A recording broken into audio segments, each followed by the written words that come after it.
What is up? What is up? Welcome back to another NFL Rundown brought to you courtesy of Run Pure Bets and Run Pure Sports.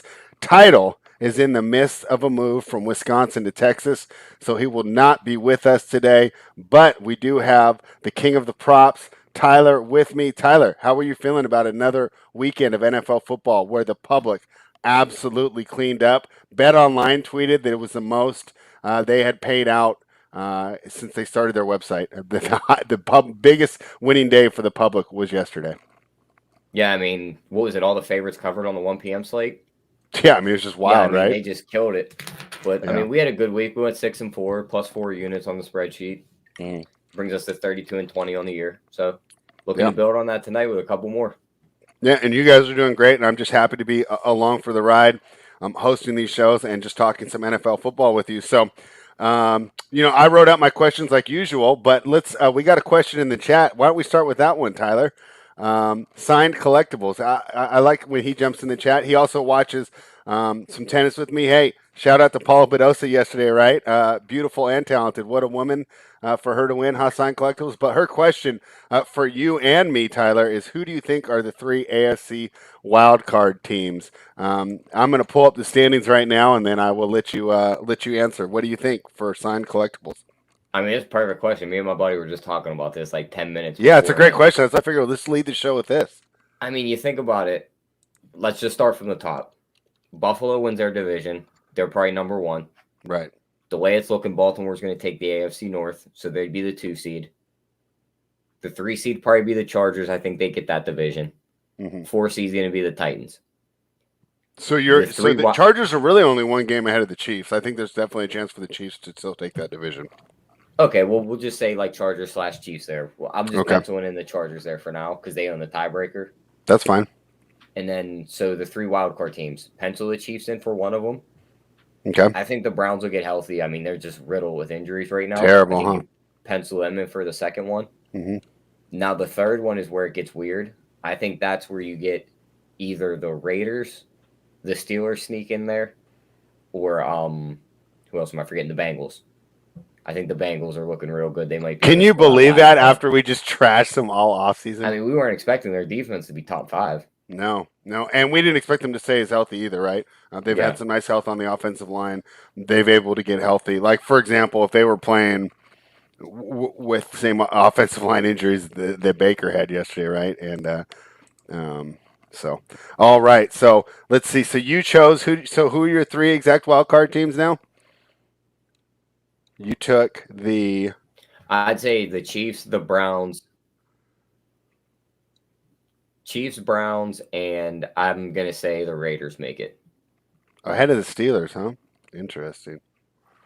Yeah, I would say. I don't trust that team at all. Ben yeah, I'll say Chiefs. I'll say Chiefs, Steelers, Browns. So the Raiders might end up falling off. So the AFC West and the AFC North are 2 very very strong divisions. So thank you, Signed Collectibles, for that question. And hey, that's something that we're going to revisit. I think that was a good question. So let's jump into the games right now. The first one. So Tyler, 2 weekends in a row, I get up early. So this one I got up I was up at like 5 something like. So I was ready for this game to kick off. First half, I'm thinking, hey, I got this bet, easy bet, and then Miami absolutely falls apart in the second half. Very disappointing. Tua had like 200 yards, or the offense had like 200 yards in the first half and just fell apart in the second half.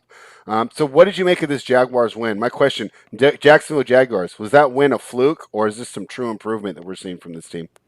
I mean, they finally trusted their kicker to kick some field goals. I mean, they were deep ones too, and he put them in. But we were against each other in this one, Spread. I'm 1 up on you on this one. Yeah, you got me. I'll give you credit, and I'll admit, if you asked me in the first half, I would have been to my horn. I thought they had this for sure. You had it in the bag. Yeah, they were crushing. I mean, they were driving the ball up and down the field. They need to just help Mike Gesicki with the ball. Like, I know he can't really block as a tight end, but just get him on the outside, run him in the slot. Just get the ball in his hands. He's your best playmaker outside of Waddle. And with Tua back in there, you're not seeing Waddle on all these underneath routes when Brissett was in there. They're actually like running him deep. Mm-hmm. And he had a pretty good game, but that 4th down really decided it when they didn't get it, and Jacksonville was able to go down and kick that field goal. Was that the one where they went 4th down out of shotgun? Yeah, I'm pretty sure. That was absolutely terrible. It's so crazy that these guys could be so smart at football. Like, for example, I mean, I can't even. If we're watching a game, it'd be really hard for me to distinguish between cover 3 and cover 6 and things like that, right? So obviously, Brian Flores knows 100 times more about football than me. But how does he not know to just run a normal quarterback sneak there? Sometimes I think they overthink themselves. And, we probably do this as handicappers too, right? We see an easy game and we try and find like a real obscure angle because we're trying to get away from everyone else and outsmart the room. But I felt that Flores did that yesterday and it cost them the game. So what's the final verdict, though? Is this an improved Jacksonville Jaguars team? I mean, I think it's a bit improved. They didn't have all the pressure of just being at home. It was just like a pressure-free thing. Plus, I mean, they've traveled to London a lot. So, like, even the guys that have been on this roster for a few years, they've been here before. So they probably have some, like, London side chicks, so that's pretty cool. Yeah, but I think they're already back home. Maybe Urban Meyer stayed in London. He's out taking pictures, but we'll see. I didn't see him in any pubs. I'm not sure they're fully improved yet, though. Yeah. Yeah. All right. Yeah, well, that wasn't move them up my power rankings. They're still. Yeah, I mean, I was really disappointed. I thought that Urban was really going to turn this team around. I thought that he had better defensive schemes than what we've seen so far. Jonathan Nelson in the chat. What's up, Jonathan? So overall, not really a good game and definitely not fun to be on the right side of it. But at the end of the day, it did feel like a coin flip, and I was on the wrong side of it, but these things happen. Congratulations to Tyler. Let's move on to the real NFL that's actually going to matter in December and January and start jumping into these games. So, what we do, we take our L's here, and I'll be bragging a little later because I did get some right. But hey, one of the ones that I got wrong besides Miami was the Los Angeles Chargers. A week ago, Tyler, I was calling them the best team in the AFC. I mean, now, if they lose a coin flip game like that game with Miami, I think that I could say, hey, whatever. But they got spanked yesterday. What did you make of that? I mean, for my question, I just wrote down WTF question mark. Like, what happened to the Chargers yesterday? I'm not sure if it was just them having to put. You figure they beat the Chiefs. That was a pretty emotional win for them. You think it was a letdown spot? They come in, they beat the Raiders. That's another divisional opponent. Then they have the comeback victory against the Browns. And then it's almost like they just fell flat on their face in this spot. Yeah. Also, we know Baltimore's one of the blitz-heavy defenses in the league. Herbert hasn't seen a blitz like that all year. The only quarterback that really gets to them is Patrick Mahomes when you blitz him like that. So I think that could have just threw him into shambles too. I mean, we've seen him missing all kinds of throws. Yeah, I mean, last week people were ready to say that Herbert was the best quarterback in the league. He's better than Mahomes. 22 of 39, 195 yards, a touchdown, an interception. Definitely a disappointing performance from him. And you know what was rough there? Mike Williams had some tough drops. Did you watch that game? Yeah, I caught bits and pieces of it. Yeah, I mean, that was obviously a rough situation. So, hey, Baltimore, right? After week 1, losing to the Raiders, wasn't really sure what to make of this team. They got to go back on top, right? They've always been power ranked high because they blow out bad teams. Now, the Chargers aren't a bad team, and they blew them out anyways. Boy, shows you how quick week to week our rankings change there. Anything about Baltimore? I didn't really write anything down for them. I thought that this loss really was more about their Chargers and their inability to compete. I think that we all knew that Baltimore is a good team and that, we expect them to play well and obviously be a threat. Did you have anything about Baltimore or do you want to move on? I mean, maybe move them up a few spots in the power rankings, but they were already right in that top 5 range for me. So, yeah. I mean, so they weren't for me. Maybe they move up into that 3 spot or that 4 spot. Yeah. They overtake the Chargers. Yeah, it's going to be – I don't want to overreact to this game, so I'm not moving the Chargers that much. I'm going to move Baltimore up.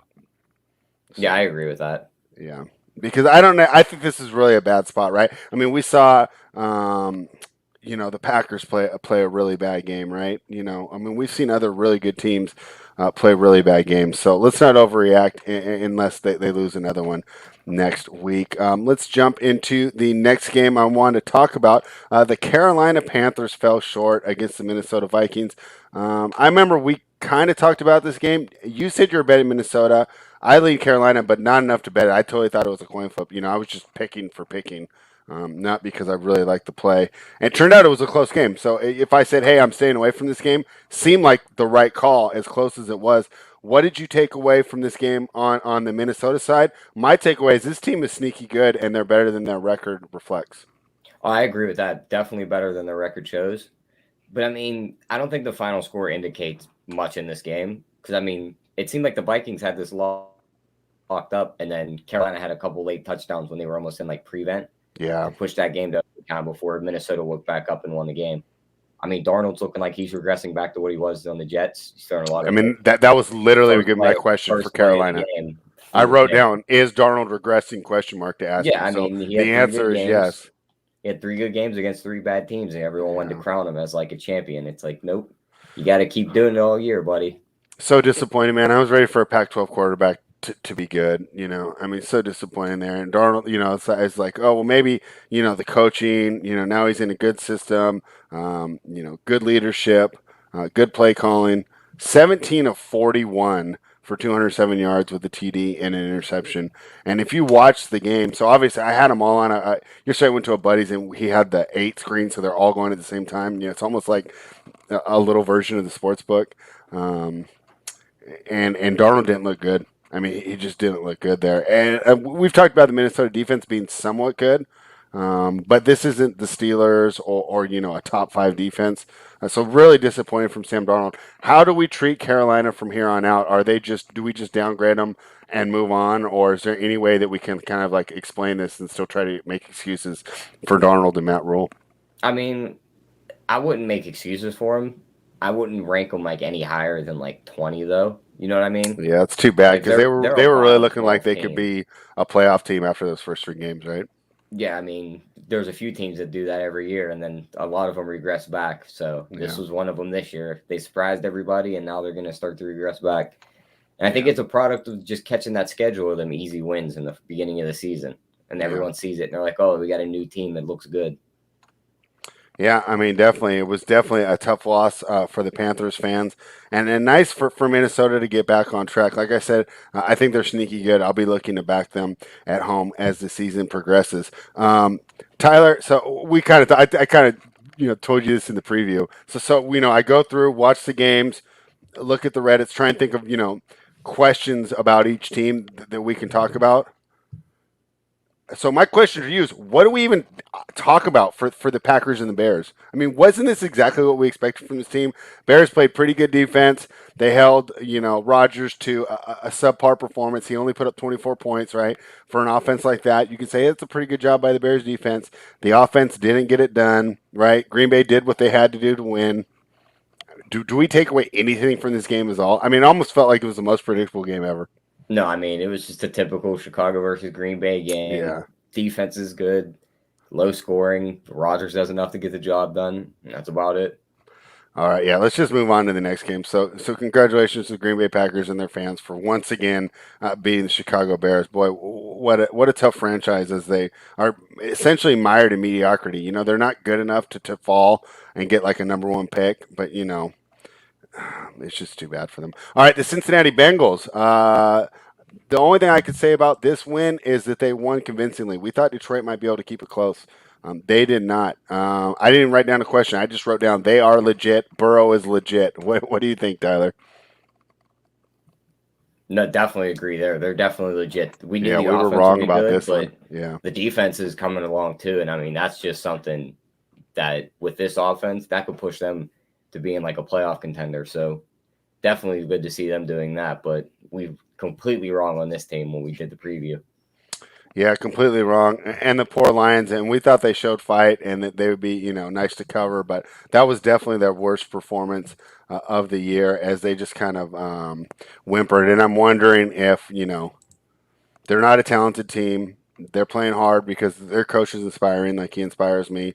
But at one point, does it wear out? How many times can you get worked up and fired up to just go out and lose again? So, really disappointing things that are happening in Detroit. Really, not much more to take away from that game. I want to see Burrow do it. So they prove they can beat the weaker teams. Good for Cincinnati. That's the first step in getting out of the dregs or the lower part of the NFL, right? Is beat the other bad teams. Now they got to do it against a good team. So we will wait on that before I'm ready to write them in the playoffs. I think there might be a little regression coming. They're good. They have a good record, but I'm not really impressed by their schedule so far. Let's see, the Indianapolis Colts. Do you think they can make the playoffs? I think they could be that last wild card team in. Yeah, I didn't write them on earlier. I wasn't that impressed yesterday. Obviously, I thought the Texans had a chance to cover.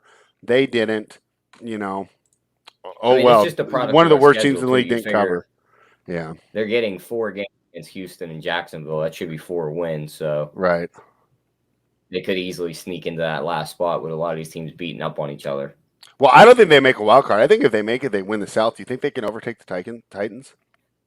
I think they can. Unless the Titans just start to rattle off wins here, like left and right. But health is another question with them too.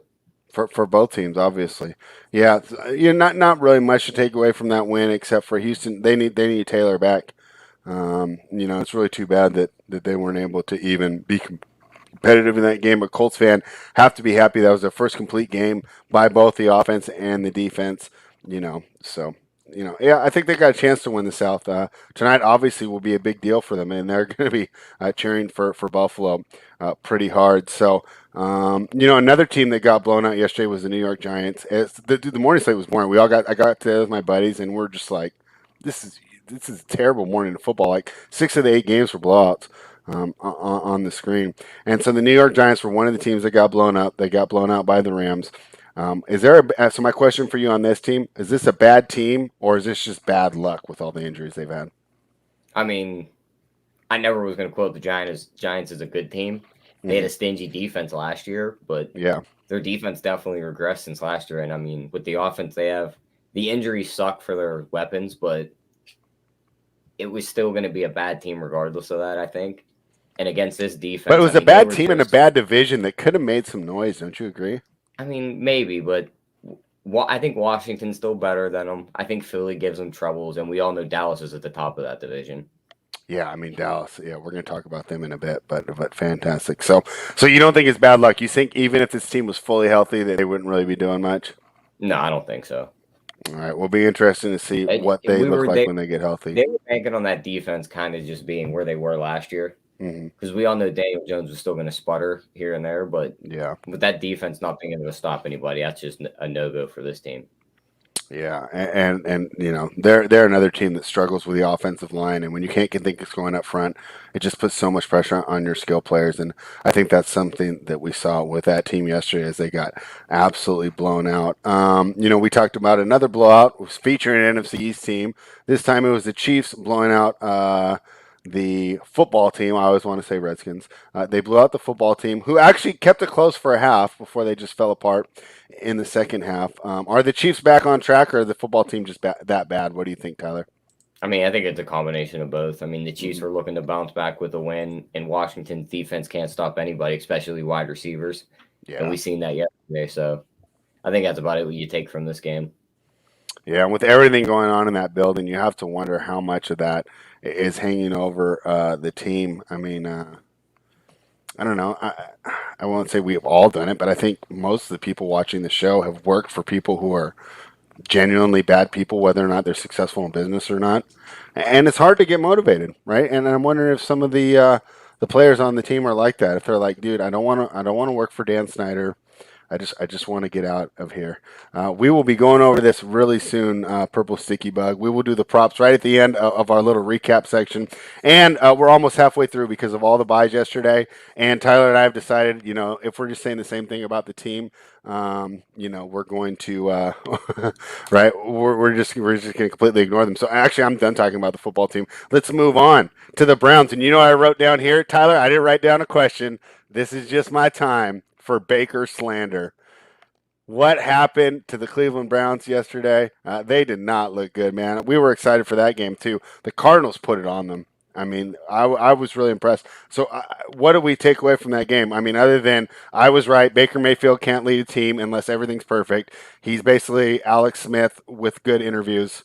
But how do you rate the Cardinals on that win? Do you think that was just the Browns being bad and beat up, or do you think the Cardinals were really good? Beat up's like an understatement. You figure they lose one of their best players on defense, that rookie linebacker JOK.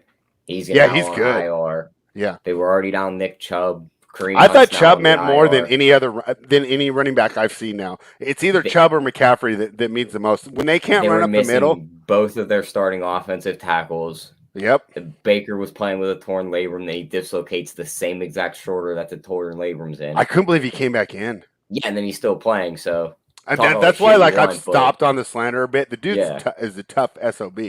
Yeah. Yeah. But so, I mean, he's just not there. He can't carry talking about playing Thursday, so I'm sure he will. Yeah, he's tough. Beckham. What are you even doing, bro? Another fourth down drop. I think we kind of just put this team off to the side until week 12. Once they start to get healthy, and then we come back to them. Dude, so Odell Beckham makes another fourth down drop, right? If he was on the open market next year, I don't know what his contract is. Would he even get more than $5 or $6 million a year? I was watching, I wouldn't want him on my team. No, I mean, unless you're the Patriots or someone terrible. Yeah. What does he even do now? In NBA terms, Fred, doesn't he kind of remind you of a point guard that relied on his athleticism and that speed burst, and then they lost the first step, and now it's you're kind of useless. He had all these injuries, now he doesn't have that explosiveness, and it's just yep. And his hand, he's dropping on fourth down. Jarvis Landry doesn't make that drop. They're missing Jarvis Landry, I think, a lot, too. I think he complements Baker perfect. Odell might look different, with a Dak or someone who can get it down to him, right? A Derek Carr, someone who could throw these deep balls. Maybe Beckham will be good again. This is a terrible fit, and I'll have to look up his contract, but if I'm the Browns, I move on from him. And I'll be interested to see what team he ends up on. But I was definitely disappointed with his play and the whole team in general yesterday, as I thought that that they were going to do good. I thought the Cardinals were going to come in. We talked about the Chargers having the letdown. That was what I anticipated for the Cardinals, and it wasn't there at all. They caught a very good spot. I mean, even though they were missing all their coaches, just the injuries to all the key positions on the other side. Yeah, I mean, it's tough without the offensive lineman, without the best receiver. And I thought Nick Chubb. You got a run-heavy team coming in without their star running back, lose their backup running back halfway through the game. Yeah, because they can't set the tone. Aren't on the offensive line to block. The tone is Chubb comes in and beats you up, and then Hunt dances around you. So when Hunt was starting right off the bat, and when he went out, I was just this poor team. But anyways, do you think they'll bring Baker back? I think you have to. Just for this, I would not want to give him more than $25 million a year. I think if this was any other franchise, I think they have that Kirk Cousins, we're probably going to franchise tag you rumor going. Mm-hmm. But this was the guy that ended the jersey in Cleveland, where there's 30 some names on it. Are you going to voluntarily just cut him to restart that jersey and go try and find another guy? I mean, just how much do you think he'll command though? Here's the thing with Baker. I think you guys are right about the Browns. This is a fantastic football team. But if you give him $28 million a year, you're going to lose some of those linemen. Yeah, you're going to lose some of that defensive depth. So I just worry that his contract kind of ruins the team. I don't think this is the year to cut him. I don't think this is a very quarterback-heavy draft coming up. So, you're not going to get someone that's going to, come in and just take right over. Unless you have maybe a Watson you're trying to trade for. And I just don't see it. Yeah. Who would you rather have, Baker or Bridgewater? I think the fact you have to think about it says something. Cleveland? Yeah. If you on Cleveland, it'd probably be Bridgewater right now. Uh-huh. From what we've seen this year, it has to be Bridgewater. We're watching Baker play with one arm. Yeah, that's rough. So, anyways, that ends our weekly Baker Mayfield slander segment, brought to you by Astaire. Thank you for playing along with me, Tyler. Let's go back. Let's talk about the Las Vegas Raiders. Look how great the Raiders were. Tyler, I got a question for this one. Was John Gruden the problem? It could have been just the play caller and all the locker room turmoil with all the emails going around. So. It might have been that spot where the team rallied together around the new coach, and they were we're going to go get this win. The thing that stood out to me was that they were aggressive with the lead. I loved it. Loved it. It was so fantastic. They got Kenyon Drake back into the fold. Yeah, my buddies were like, can't we just put the Cowboys on the full screen? It's the only close game. And I'm like, we're being aggressive with the lead. We got to keep the Raiders on. I'm like, this is just so much fun to watch. This never happens. Yeah, before it's just, run on first, run on second, Carr throws it away on 3rd and 7. It's it was so nice to see. So, where do we go from here? Because obviously, I've been fooled by this team before, but I'll tell you what, I think that John. I mean, the guy's coaching style was like close to 30 years old. Yeah, he was I mean, just coaching old school. Yeah, I think he's a great guy, and I think he was a great leader. And like a lot of the players talked about, Darren Waller says, "I'm not here in the NFL without him." Obviously, I think he did help Derek Carr's development. I think he did a great job in structuring practices, helping these players develop, especially on the offensive end. I just didn't like the play calling. In fact, as a Raiders fan, I was calling for him to just turn over play calling and stay the coach, and be more of the CEO guy. So, all right. On the other side, Denver Broncos. I don't really know what we take away from that. They are kind of what we thought they'd be. A pretty good defense, but in the new NFL, good offenses beat good defense. And how do you cover Henry Ruggs? The guy's so fast. And then on offense, I just don't know if they're potent enough to keep up with these high-scoring attacks. Would you agree with my assessment on Denver? Yeah, I mean, ask me about the offense again once they get Judy back. Yeah, and that should be next week. Yeah, I think that opens their offense up a bit more because I think it does too. That's a tough cover for any cornerback, so he's probably going to have to get double teamed. Yeah. Then you leave Cortland Sutton on the other side. So you know what's my favorite thing? Did you see Cortland Sutton drop that pass yesterday? Yeah, I did. And so he beats his man. He drops the pass. Now, whether it was on Sutton or the quarterback, we could debate that. But I love when the cornerbacks want to go like this. Yeah, like they did something. Like you got beat by 5 yards. It's like you got lucky the guy dropped it. Yeah. So, Purple Sticky, we talked about the Panthers a little earlier. If you want to rewind after the show's over, we're pretty close. I only got 2 more teams to talk about. Then we're going to do Monday Night Football, and then you can jump back and see that. But, I mean, just real quick, tough spot for Sam Darnold here as he's returning to what he once was. The Dallas Cowboys. What a game yesterday. So that was only fun to be had in the afternoon. The rest of the games were pretty boring. We only had a 4-game slate, right? Or 3 games in the afternoon, as we had the LA Rams and some music on the 4 screen there on the DirecTV Sunday ticket. But boy, this offense is so good. I think the Patriots have a pretty good defense, and they just scored when they needed to. When it comes down to it, can anyone stop this Dallas Cowboys team? No, I mean, I think I'm talking about the offense. Yeah, I think you're just going to have to outscore them. You're just going to have to catch this defense in a bad spot. Yeah. I mean, the takeaways they're getting have to regress some point, right? Mm-hmm. I mean, they're just taking the ball away. They're scoring all these points on defense, too. Trayvon Diggs is playing like a goddamn wide receiver playing cornerback, which he's getting burned like one on some of the plays, too. Oh, it's funny. But in his defense on that play after he pick-sixed it, he did get burnt on that coverage, but he bit on that coverage for one reason and one reason only. To get another takeaway. He had safety help over the top. He knew that guy was behind him. That's why he bit like that. Yeah. And then the safety just bolts down, and it's safety's nowhere to be found. The guy just runs by himself all the way to the end zone. And that's why the PFF grades, I hate them for linebackers and secondary players, because unless you're like talking to the coaches and you actually know what the scheme is, I think a lot of times guys can get dinged on that, right? For example, he thought he had safety help. He didn't get it, so now do you downgrade Trayvon Diggs? So that's why for PFF, I love the offensive line and the pass rush blocks, because most of the time you can figure out like, okay, who won that matchup, right? But I hate when they try to guess in the secondary and just assign blame. You can't tell me a guy that's leading the league in interceptions like that is going to bite that hard on a route ran by Kendrick Bourne. Yeah, without knowing the guys behind him. But I'm just saying, I think PFF will downgrade Diggs. Route runners in the league, and he bit like that. Then it's like, okay, maybe he got him. Kendrick Bourne didn't get him right there. He bit because he thought he was going to get his another takeaway, and he had safety help. Yeah. So, but great. He reminds me of like a young Marcus Peters. Just feast your famine. Going for the ball. But I said it in this new NFL, turnovers matter actually more than being stingy. You're not going to be able to just shut teams down over and over again, right? So the best defenses, and we saw this with Miami last year, and they regressed, are the teams that turn the ball over and score on turnovers, right? And Trayvon Diggs is doing that. So it's going to be feast or famine going in the playoff. But I'd rather have him than just a cover guy that can cover most of the guys that's going to get beat by the elite guys.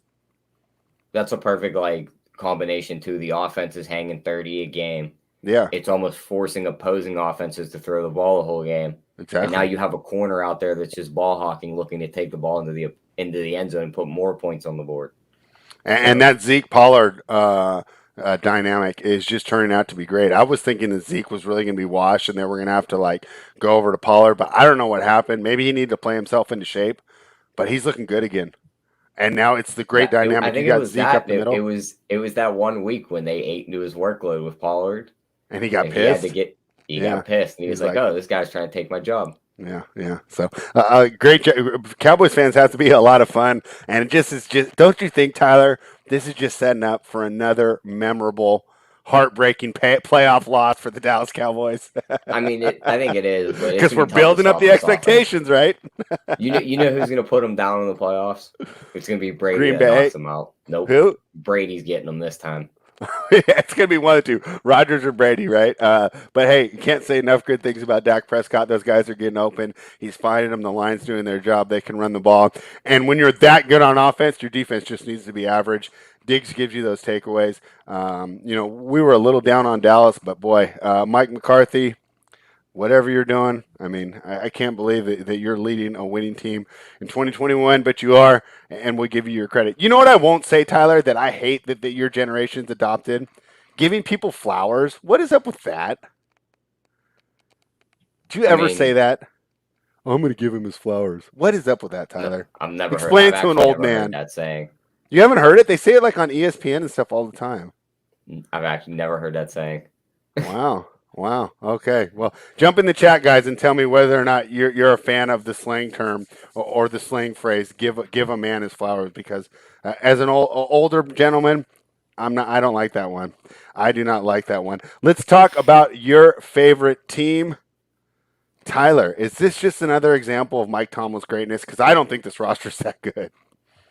I mean, I don't know if it's Mike Thomas's greatness as much as that check they wrote to TJ Watt, because without him, I mean, he was trying to fight everyone on that Seahawks roster every play when he was punching at the ball. He was punching Alex Collins in the chest. Yeah. But he finally got to that ball at the end of the game when it mattered most. Yeah. And he literally put them in field goal range to finish that game. Yeah. I mean, Ben stinks. The skill players are good, but he can't hit them worth shit. He's overthrowing everybody. The offensive line stinks. And the defense is just getting put on the field too much. So you think TJ Watt's that whole defense, though? Because I love their whole roster. I think that you guys got a good secondary. I think the linebackers are strong, and I think the other defensive linemen I think it's good, but you noticed it last night. I mean, they were on the field way too much, and they got tired in the second half, and then here came Seattle. And it took the strip sack from your superstar to win you the game. Yeah. All right, let's talk about Seattle real quick, and then we'll move into Monday Night Football. So, Seattle, not very good, 2-4 in the NFC West basement right now. Russell Wilson's out for I don't know how much longer, but I know he hit IR, so it's another 2 weeks for sure. So you think, maybe they get a chance to restock some of this talent, right? Nuh-uh. That first round pick's going to New York, buddy.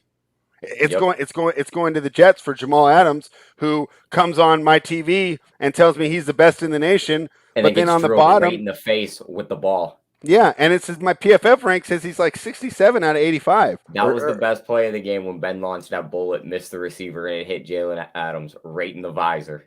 Yeah, I mean, I'm a big Jamal Adams guy too, and I think he helps your team. Giving up 2 first-rounders for him, though, when he's not really making an effect. I mean, we've talked about this before, and I guess he does fit in that category, but he's coming from – I only think pass rushers can affect the game that much to where you would give up 2 first-round picks for him, like a Khalil Mack or, I mean, it's just to give it up for a safety just seems crazy to me. So, I mean, here, I wrote down, here's my question. Seattle, screwed, question mark. Yeah. I think they are. What do you think? Just pack it in. Wait till next year. I mean, even next year, though, what do they do? You can't really tank for a draft pick. You don't have your first-round pick, but yeah, I think you just tape what you got, wait for the offseason, look at who's going to be a free agent, try and piece some stuff around Russ. Or maybe it's time to even talk about trading him. He might demand that trade. Well, he demanded it last offseason, and I was like, that surprised me because there's a really I could see Pete Carroll walking away after this season, them parting ways and getting a new coach before they get rid of Russ. I mean, yeah. I mean, Pete's like 70. Yeah, I think it's going to be Pete's time to go after this year. I mean, I hope I'm like that at 70, though. Looks young, energetic, great guy. Game probably passed him by. He's all fired up every play. Yeah. Andrew G knew what was going on. Hey, Russ did, too. I think that's why he asked for a trade. Andrew G says the only future bet was Seattle wins under. Great for you, because I took Cincinnati wins under, Andrew, and I'm not happy about Joe Burrow ruining my dreams of glory. So that is our quick wrap up of the week. Yeah, I like this segment, Tyler. It's actually something that I look, as far as this creating content, I look forward to it, because obviously, we'll be running down the NBAs and giving out picks and breaking down games, but it's kind of fun to talk about the ramifications of what we saw and not just always trying to predict the future. So hope you guys enjoyed that segment, and we are going to move on to Monday Night Football. Let's see what this line moved to. It was 6 before I fired up, Tyler. That's still what I see. Okay, let's just assume that it's 6, and then do you have a total for me since my bookmaker logged me out? 53.5. All right, what are your thoughts on the side and total here? 6 seems like a lot to me, but the Bills have been blowing everyone out. What do you think about this game? Yeah, I mean, 6 does seem like a lot, but this Bills offense is just potent. They're just putting points on the board left and right, and their defense is locked in, and I could see them just stifling this Tennessee offense that just relies so heavily on Derrick Henry. I mean, you figure they slow him down, the game's pretty much sealed at that point. I mean, yeah, A.J. Brown and Julio are both back, but I seen A.J. Brown hit the injury report with a questionable tag. I think he has some type of sickness, so I wouldn't be surprised if he's a late scratch. But give me Buffalo in this game. I think they win it by at least a touchdown. And, I mean, the total at 53.5, I think if it goes over, I think you're going to need a lot from Buffalo because I don't think Tennessee is going to put up more than like 21 here. So I would rather just take Buffalo's team total over 30. I was just going to ask you that. I got a 29.5 here on bookmaker, which it's juiced a little bit. But, boy, I kind of think that's the safest way to approach this game, right? If Tennessee's able to keep up, it doesn't hurt me. All I'm really betting is that Buffalo's going to be able to score on this Titans offense. Seems like a pretty fair bet, right? What scenarios do you think that this team total does not go over? I mean, maybe Tennessee has a couple long drives where like Derrick Henry's just chewing off like a couple yards here, a couple yards there, getting first downs, and they have like a 10-minute drive, and it just Buffalo can never get into that rhythm with their offense. That's the only real way I could see them slowing this offense down because I don't see their defense stifling them much. All right. Well, I need to pull something up real quick. Why don't you give me the props that you're looking for in this game? I mean, looking at this one, we've seen Josh Allen really spread out the ball this year. We haven't seen Diggs explode yet. I think this is going to be that spot. I think 81.5 is a little too low. I think he pelts him with the ball. I think he goes over that number. Okay, let me put that in the chat. Diggs over 81.5. Yep. And then I see you can get Julio Jones anytime touchdown at plus 175. The dude should already have that touchdown that they called back on him earlier in the year. Yeah. I think he gets one tonight, so give me that plus 175 on him. I mean, Dawson Knox still close to plus 200 to score a touchdown against this defense. I think that's worth a shot. All right, hold on. I was riding slow. So I got the Diggs over 81.5 yards. Julio to score a touchdown. What's the number? Plus 175. That's a good number. And what was the last one? And then the Dawson Knox one is plus 190. Dawson Knox. Doesn't that sound like a character on like one of those CW shows? Yeah. Sorry, I don't even know where that came from. One last long What's shot. What's the anytime number on Dawson Knox? Anytime touchdown for Gilmore Girls? Plus 190. I like the Julio one better there. Why? How is Julio 175 and Knox is 190? So tell me about this, because obviously I don't get as much as the props, but you like it, and the books have it really close. Why is Dawson Knox so close? Has he just been a big red zone target, or what? Yeah, I mean, he's just a giant red zone target. I think he has like 5 touchdowns on the year already. Okay. I mean, well, that makes sense then. Right. 5 and 6 games, and we're getting plus 190 on the year. Yeah. Also coming back off an injury, they're kind of just hesitant. So I think we're catching a nice price with him here. I mean, at what point in Julio's career has he not been coming back off an injury? If Brown plays, White probably covers A.J. Brown. And even if he covers Julio, that's going to be a tough cover with how big Julio is. So I think they're both tough covers. A.J. Brown's not a small guy either. Not a small guy, but Julio's just built like the Terminator. Like he's like 6'6". He can jump high as shit. You can't really cover him as a corner. Mm-hmm. All right. One last prop that I think is worth a shot. I think Tannehill could run one in at plus 340. I don't hate that. I could see them getting down in the red zone. They're stacking the box for Derrick Henry to run it, and he keeps it and tucks it and runs it in. All right. Well, Obviously, we talked about it. We've been setting up for the NBA rundown. So, our first one, we're going to have Travis on tomorrow, Travis Mangone. I know you guys love him. Y2J, his favorite guy at Run Pure. And he gave out some props today. So if you missed it on Twitter, he tweeted this out, and I figured I had to give it out on the show. And it's funny. So we didn't talk about this, Tyler, but they completely correlate with everything you said.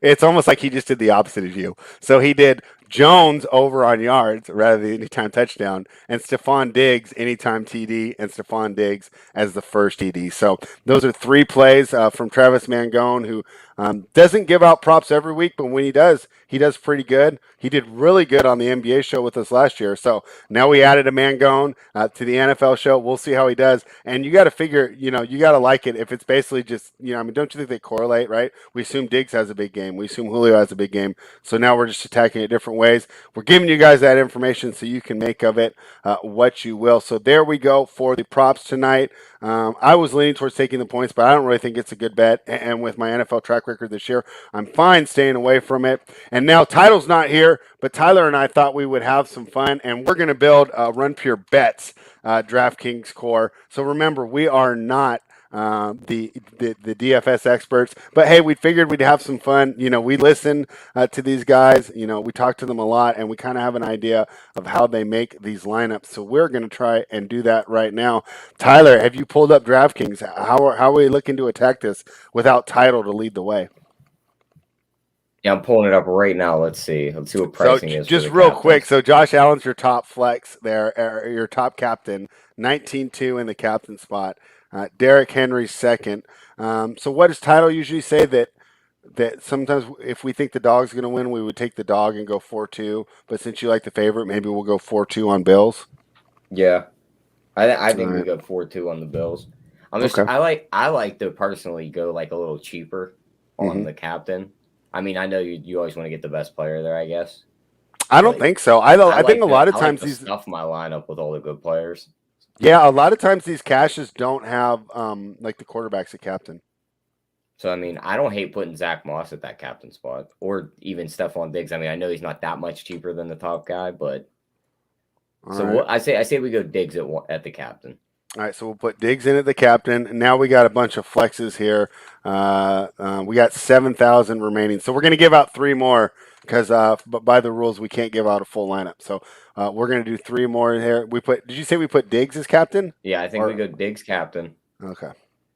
I think you have to take Josh Allen at that point, just so you have the pass thrower to the pass catcher. So let's what do you think of so Dawson Knox is 76, Zach Moss is 7,000. Who would you think you'd rather have of those two? Because you kind of just sold me on Dawson Knox with all those red zone targets. I mean, I don't hate taking Dawson Knox here, but you looking at his chart, 3 catches for $117 last week and a touchdown. The week before that, 5 catches, 37 yards, 2 touchdowns. 4 for 49. This sounds great. How do I not want this guy in my lineup? 2 for 17 a touchdown. You got to think the touchdowns regress. So, I mean, he definitely. But do they regress against an absolutely terrible defense, or do they regress when they play like the Patriots or someone who's got like a okay defense? No, I mean, I could definitely agree there. I don't think they regress tonight because I think he gets in the end zone. But like me thinking about this, like the way I'm breaking it down through my head, I already have the bet on him to score the touchdown. I think I'm going to take Moss here because he's really relying on the fantasy points from the touchdown aspect. You know what I mean? Like he's not giving you any yards. It's all the touchdown or bust. Okay. So I'm taking Moss. Okay. That's cool. That's fine. And that kind of diversifies our kind of investment in the game tonight, right? So if Knox does well, we're going to win our prop bet. And if Moss does well, our lineup's going to be in great position there. All right. So we've got 3. We've got Stephon Diggs as a captain. Josh Allen is a flex. Dawson Knox at the flex. Obviously, we can only give out 1 more person, and this time we're going from the Tennessee side. And I think that saying Derrick Henry or Tannehill is just a little too obvious. So why don't you try and give me maybe a value play here on this Tennessee side? Give me Julio, 6,600.